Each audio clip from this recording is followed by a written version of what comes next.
여러분 무더위에 건강하게 잘 지내시는지 모르겠습니다. 8월 들어서며 아주 무더위가 더 강해지는 것 같고요. 오늘 또 일부 예배 막 준비할 때는 갑자기 소나기가 쏟아져서 일부 예배 때 오셨던 분들은 좀 불편하셨지만 또 많은 분들 일부 예배 드리고 또 이제 댁으로 돌아가셨습니다. 지난 7월 말에 수련회를 은혜롭게 잘 마치게 돼서 하나님께 감사드리고 또 여러 가지 기도해 주시고 동참해 주시고 후원해 주신 여러분께 감사한 시간을 가졌습니다. 7월을 마무리하고 8월을 준비하면서 저 개인적으로 좀 고민이 생겼습니다. 8월 이 무더운 여름철 설교를 뭐를 어떻게 해야 되나 그런 고민이 한동안 계속 됐어요. 고민하고 기도하고 또 기도하고 고민하고 성경 보고 또 이런저런 생각을 하다가 8월 한 달의 주제를 좀 무겁지만 전쟁과 평화라는 주제로 좀 설교를 할 것을 생각을 해 보았습니다. 우리 개인도 그렇고 우리 나라도 그렇고 사회도 그렇고 역사 자체가 그렇죠. 또 영적으로 보아도 늘 전쟁할 때가 있고 또 때로는 평화할 때가 있고 이런 것들이 개인은 개인대로 나라는 나라대로 또 영적인 것은 영적인 것대로 이런 일들이 계속해서 반복이 되고 있습니다. 첫 번째 주는 오늘은 선교에 대해서 말씀드리는데 선교는 영적인 전쟁입니다. 말씀을 드리겠고요. 다음 주는 8.15 광복주일입니다. 저희들이 나라를 생각하고 늘 8월 맞으면 광복절을 기억을 하죠. 우리가 잘 아는 것처럼 세계 2차 대전이 끝나는 것은 참 역설적이게도 핵폭탄 한 방으로 인해서 세계 2차 대전이 종료가 됩니다. 핵은 참 두렵고 무서운 것인데 참 역설이죠. 핵폭탄으로 2차 세계대전이 종료가 됐어요. 그 이후 우리는 모든 인류는 핵의 위협 속에 살고 있고 특별히 우리 대한민국도 끊임없는 북한의 핵 위협으로부터 잠자지 못하고 전전긍긍하며 우리가 살아가고 있습니다. 아마 어쩌면 우리는 계속 듣는 말이어서 그냥 무감각할지 모르겠는데 사실 이게 심각한 문제죠. 우리가 답은 없습니다만 우리가 이것을 어떻게 바라봐야 될지 어떻게 기도해야 될지 함께 좀 다음 주에 말씀을 나누고 싶습니다. 세 번째 주에는 동성애에 대해서 말씀을 드리고 싶습니다. 지금 눈에 보이지 않지만 사회 밑바닥 여기저기에서 아주 치열하게 아주 교묘하게 동성애라는 것이 합법화돼야 된다. 이것은 옳은 것이다라는 움직임이 여러 채널에서 지금 움직이고 있는 것을 감지할 수가 있습니다. 만약 이것이 법으로 합법화되어지면 우리 성경의 가치는 다 깨지는 거예요. 가정의 기본적인 가치가 다 깨져버리면서 정말 핵폭탄보다도 더 심각한 그런 문제들이 우리 사회에 폭풍같이 몰려오는 일들이 우리 앞에 지금 기다리고 있습니다. 이 문제를 우리가 어떻게 바라봐야 될지 어떻게 기도해야 될지 우리가 정말 고민해야 될 심각한 시대를 우리는 함께 이 시대에 살아가고 있습니다. 네 번째 주에는 감정에 대해서 좀 말씀을 드리고 싶습니다. 세계 전쟁에는 세계 대전도 있고 이런저런 싸움이 많습니다만 그러나 작지만 가장 치열한 전쟁은 바로 내 안에서 일어나고 있어요. 내가 또 다른 나와 함께 계속 싸우죠. 아침에 싸우죠. 밤에도 싸우죠. 고민하고 불행한 이유가 뭡니까? 내 안에서 또 다른 나가 계속 갈등하고 싸우기 때문에 우리가 이런저런 감정의 소용돌이 속에서 내 개인 삶이 힘들고 버거울 때가 참으로 많이 있습니다. 오늘은 첫째 주로 선교에 대해서 좀 말씀을 드리고 싶습니다. 여러분, 선교가 언제 시작되었을까요? 성경을 보시면 창세기부터 계시록까지 계속 성경은 하나님의 선교, 하나님이 복음을 전하시는 것으로 쭉 기록이 되어 있습니다. 조금 더 구체적으로 보시면 구약에서 소위 선교가 시작된 것은 요나서부터 시작되는 것으로 보시면 좋겠습니다. 넓은 의미에서 선교라는 것은 국경선을 넘어가는 것이고 타 문화로 나가는 것이기 때문에 그런 구체적인 일이 요나서를 통해서 일어나게 됩니다. 신약에 와서는 오늘 함께 읽으셨던 사도행전 8장 말씀에서 구체적인 선교의 역사가 일어나고 있습니다. 사도행전 8장은 선교의 시작인데 참 이상하게도 불행한 사건을 통해서 선교가 시작이 됩니다. 초대교회 오순절 때 성령의 강력한 강림이 있으면서 초대교회가 불같이 부흥하는 은혜가 임하게 됩니다. 하루에 3,000명이 회개를 하고 예수님 믿고 세례받는 엄청난 일들이 초대교회에 일어나게 되죠. 우리가 초대교회 교인이 몇 명일지 모르겠지만 아마 수만 명이 모였을 것이라고 쉽게 짐작할 수가 있습니다. 소위 메가처치가 초대교회 예루살렘 교회에 벌써 이루어지고 있는 것을 성경 속에서 보게 됩니다. 수많은 사람이 세워지고 그중에 스데반과 빌립 같은 사람도 하나님의 일꾼으로 세워지게 됩니다. 우리가 말씀을 쭉 보시면은 스데반이라는 분이 사도행전 7장 전체가 스데반의 설교인데 6장 15절 말씀을 보시면은 설교하는 스데반의 얼굴이 천사의 얼굴과 같았다라고 성경은 말씀합니다. 또 스데반이 성령이 충만해서 설교했다라고 말씀을 하고 있습니다. 여러분, 천사 얼굴 같은 맑은 얼굴, 아름다운 얼굴, 또 성령이 충만한 그 영혼이 하나님 말씀을 설교했어요. 근데 그 결과가 무엇입니까? 반응이 무엇입니까? 우리가 7장, 8장 말씀을 쭉 보시면 그 성령 충만한 스데반의 설교를 들은 유대인들이 화를 내기 시작했습니다. 분노하기 시작했습니다. 그 결과는 돌을 들어서 설교한 스데반을 쳐 죽이는 이상한 일이 일어나게 됩니다. 여러분 좀 이상하죠? 이해가 안 되시죠? 천사의 얼굴을 한 설교자가 성령이 충만해서 하나님 말씀을 전했는데 듣는 대다수의 유대인들이 그 설교를 하나님 말씀으로 받아들이지를 않았어요. 오히려 마음이 다쳤습니다. 화를 냈습니다. 분노했습니다. 그리고 돌을 들어서 설교한 스데반을 쳐 죽이는 이해할 수 없는 일이 일어났다고 성경은 말씀을 하고 있습니다. 여러분, 사람이라는 존재가 참 복잡한 존재죠. 그죠? 참 복잡한 존재예요. 저도 그렇고 여러분도 그렇고 그렇게 단순한 존재가 아닙니다. 성령 충만한 설교를 듣고 오히려 설교한 사람을 죽이는 일이 초대 교회 중에서 일어나게 됩니다. 스데반의 순교 이후에 예루살렘 교회에 엄청난 변화들이 일어납니다. 우리는 후대에서 말하기를 스데반이 순교했다라고 점잖게 말을 하지만 사실은 스데반이 수많은 사람들로부터 돌을 맞아서 비참하게 돌 맞아 그냥 피 흘리며 죽어가는 일이 초대교회에 일어났습니다. 이 일로 초대교회에 큰 박해가 일어납니다. 스데반을 장사한 수많은 경건한 사람들이 통곡하며 애통하며 울었다고 성경은 말씀해요.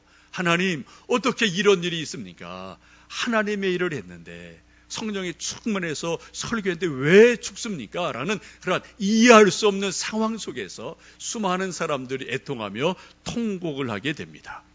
그 다음에 계속해서 감시가 있고 박해가 있고 수많은 권무가 있고 투옥이 있는 일들이 계속해서 이어져 가게 됩니다. 사람들이 숨을 쉬고 살 수 없는 긴박한 어려움들이 초대교회 중에 임하게 됩니다.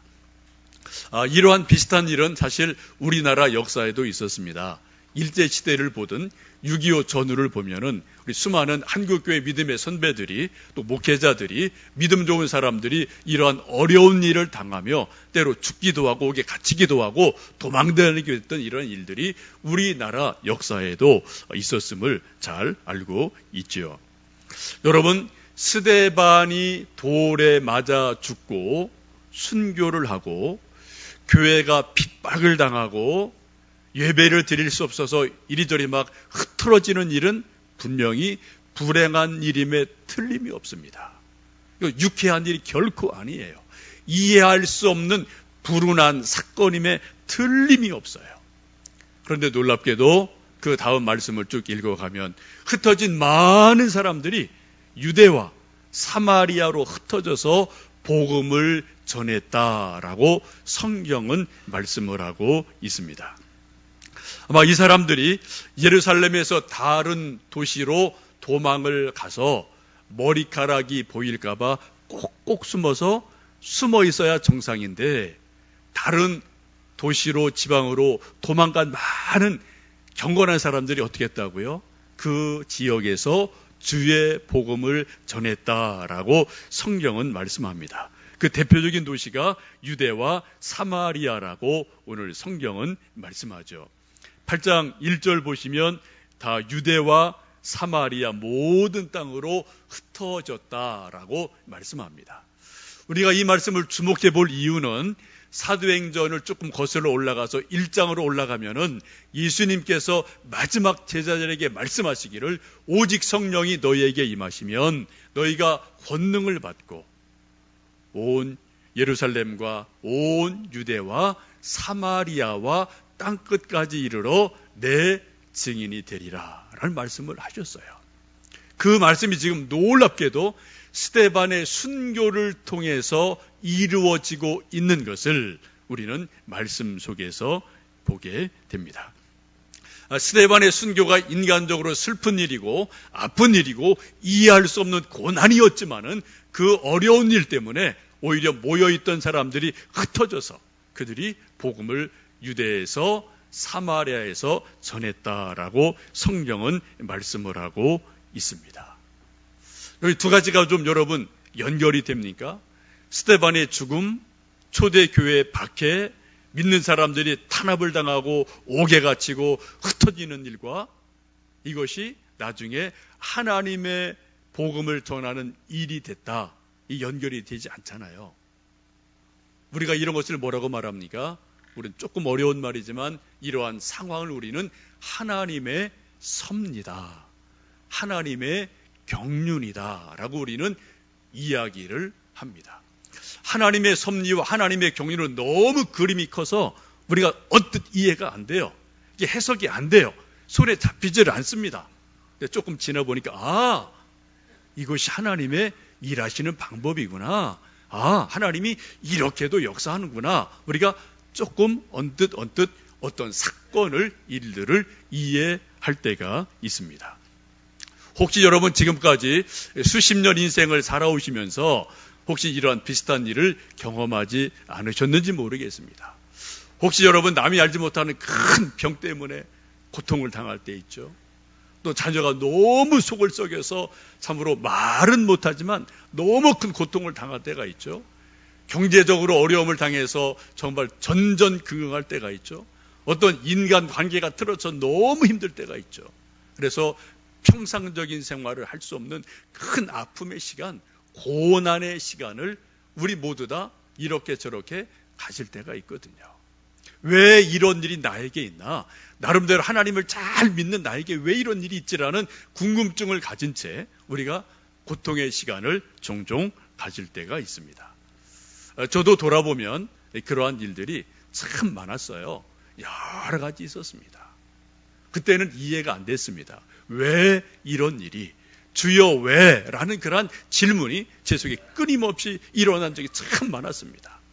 시간이 지나고 보니까 하나님이 이렇게도 일하시는구나. 하나님이 이렇게도 일하실 수 있구나 라는 것을 조금씩 이해하고 알아갈 때가 있습니다. 여러분, 내게 닥친 이해할 수 없는 환난 때문에, 고난 때문에, 어려운 일 때문에 더 눈물을 흘리게 되고, 더 간절하게 기도하게 되고, 더 하나님 말씀 붙들게 되고, 한 걸음이라도 하나님 앞에 조금 더 나갈 수 있다면 이것은 하나님이 우리에게 주시는 견장된 축복이고 놀라운 하나님의 섭리가 아니겠습니까? 여러분, 혹시 지금이라도 내가 이해할 수 없는 고난, 내가 다 받아들일 수 없는 어떤 어려운 일, 이런 일이 혹 있다고 여겨지신다면 여러분, 내 눈으로만 재단하지 마시고요, 사람의 계산법으로만 계산하지 마시고요, 혹시 이 속에 하나님의 또 다른 뭐가 있지 않을까라는 생각을, 여지를 가지시면서 하나님을 바라보시면 좋겠습니다. 하나님은 지금도 살아계셔요. 하나님은 지금도 일하고 계십니다. 큰 그림을 그리고 계셔요. 그래서 우리가 언뜻 한 번, 두 번에 하나님이 하시는 일이다 해석이 안 될 때가 있음을 우리가 겸손하게 인정하셔야 될 것 같습니다.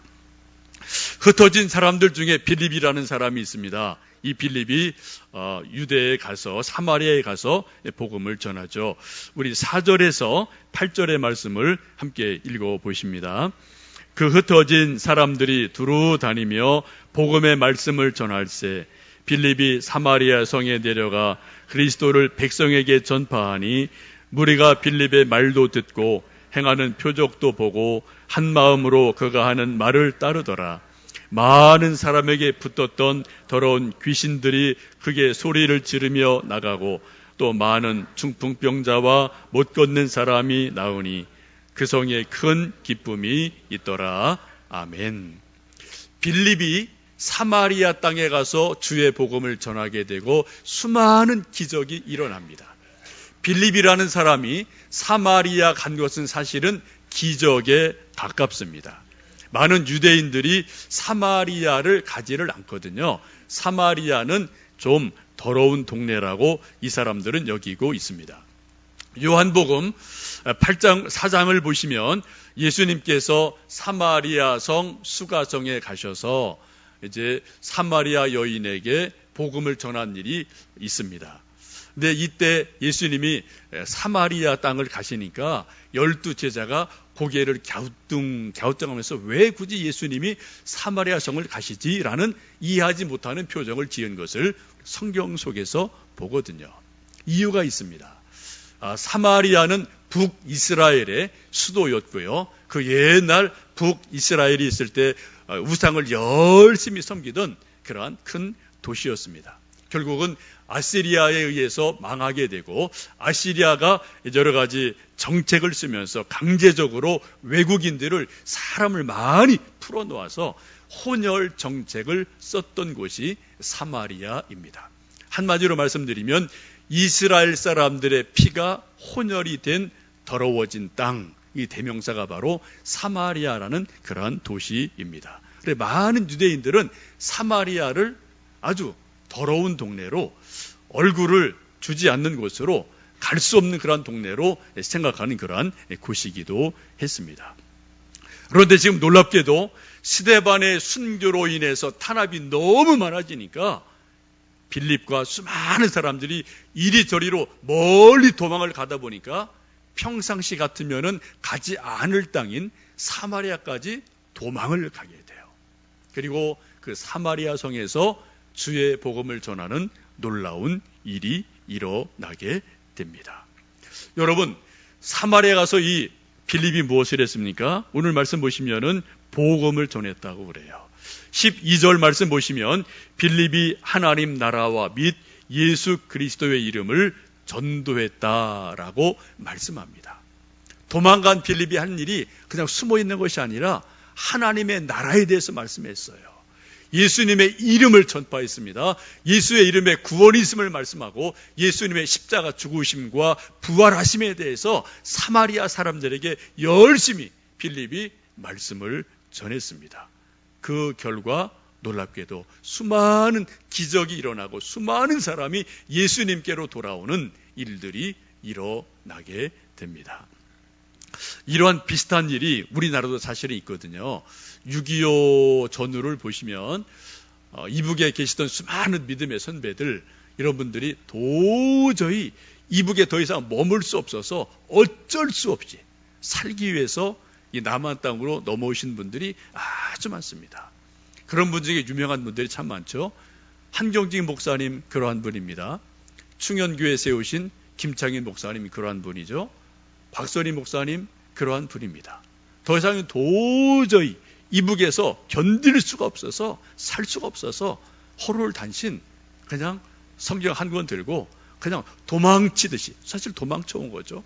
도망쳐서 이남으로 오게 됐고, 그분들을 통해서 하나님은 또 큰 교회들을 세우시고 한국교회 한 반석들을 세우는 귀한 일들을 감당하신 것이 불과 우리 70여 년, 이렇게 짧은 우리 역사 안에 지금도 생생하게 살아 있거든요.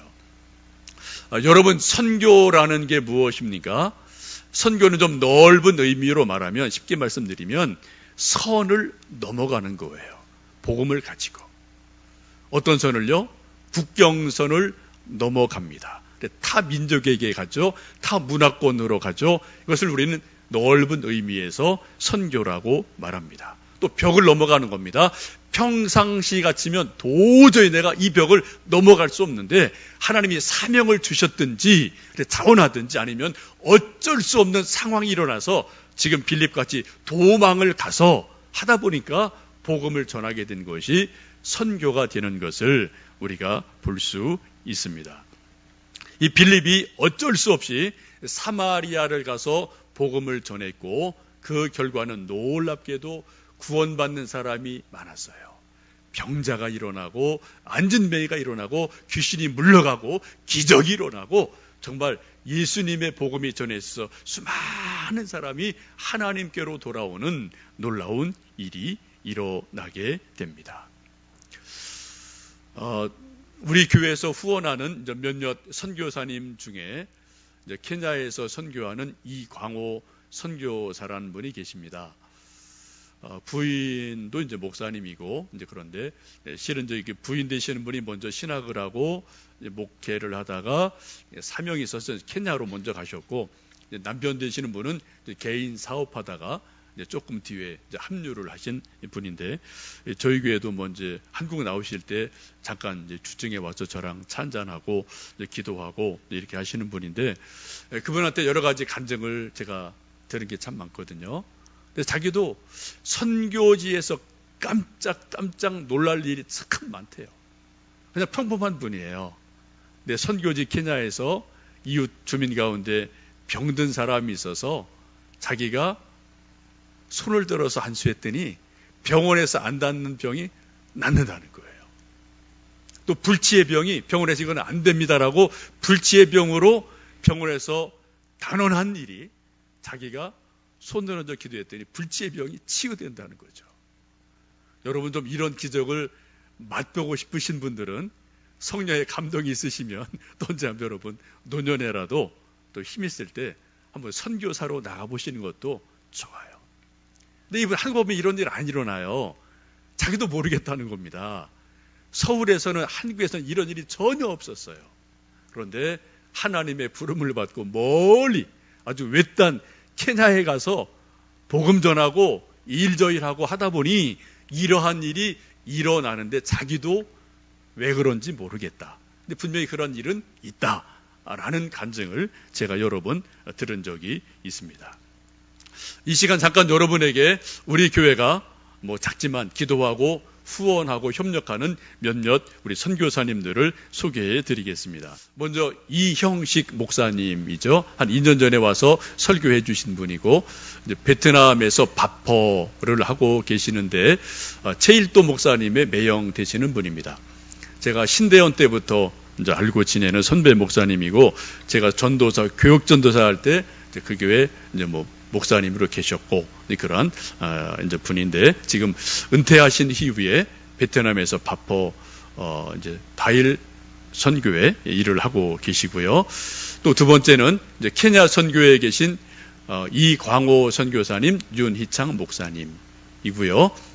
또 그 다음에 캄보디아에서 교육 선교하시는 정홍석 목사님이십니다.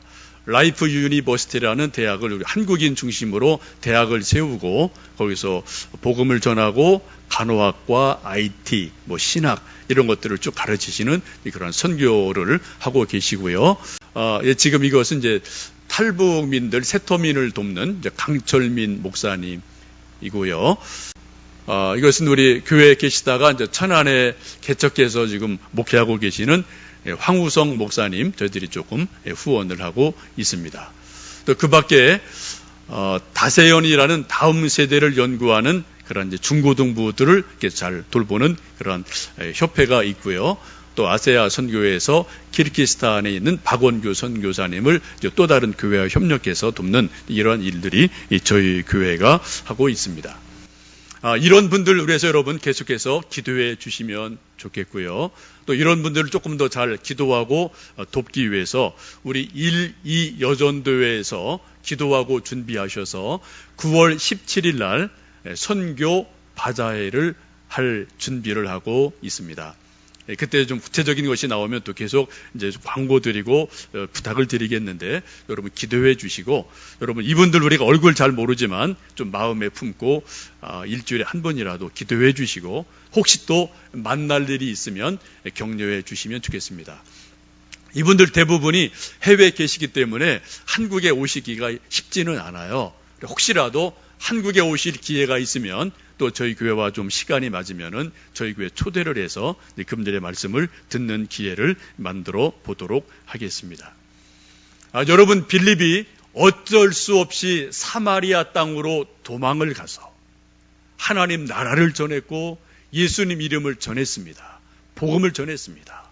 그 결과가 무엇입니까? 오늘 8절 말씀 보시면은 그 성에 큰 기쁨이 있었다라고 성경은 말씀하고 있습니다.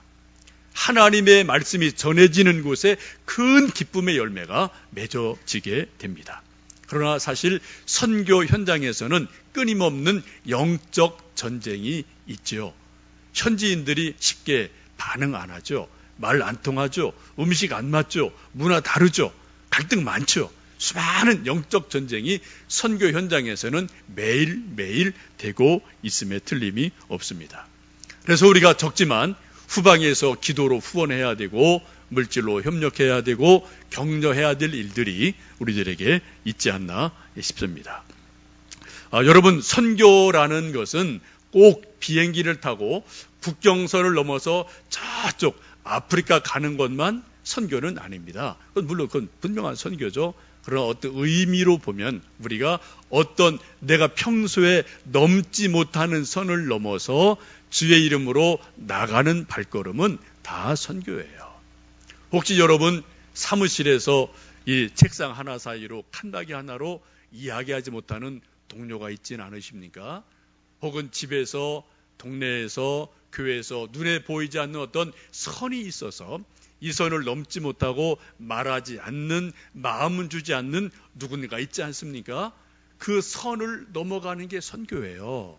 멀리 우리가 아프리카 가자, 어디 저쪽 몽고 가자, 이것도 선교지만 내가 평상시에 넘을 수 없는 벽을 넘는 것, 선을 넘어가는 것, 이것이 바로 하나님의 선교임에 틀림이 없습니다.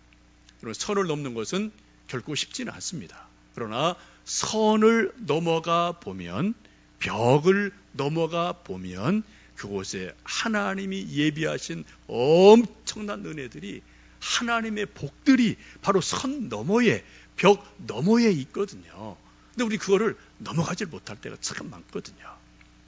여러분, 우리 교회에서 협력하는 몇몇 선교사님들 이름을 기억하며 기도해 주시면 좋겠습니다.